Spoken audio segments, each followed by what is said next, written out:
président de la République va désigner un formateur qui va nous conduire vers la nomination du premier ministre de la deuxième législature. Le prochain chef de gouvernement n'aura pas tâche facile. Il est très attendu par les Congolais qui ont exprimé clairement à travers ces élections la volonté de renouvellement des dirigeants politiques. Il faut bien entendu que celui qui sera choisi par le président soit en mesure de répondre à ce désir de changement et qu'il soit accueilli par l'opinion comme possibilité de relance politique.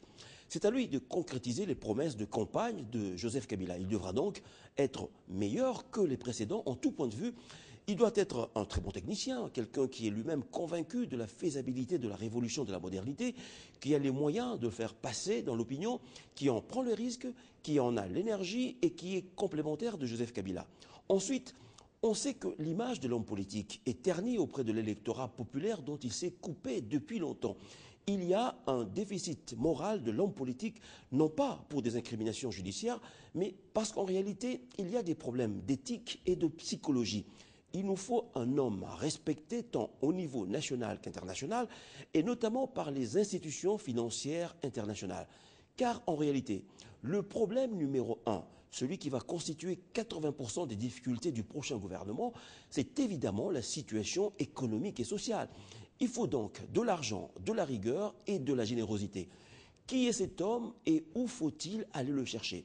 Il sera bien évidemment issu de la majorité présidentielle.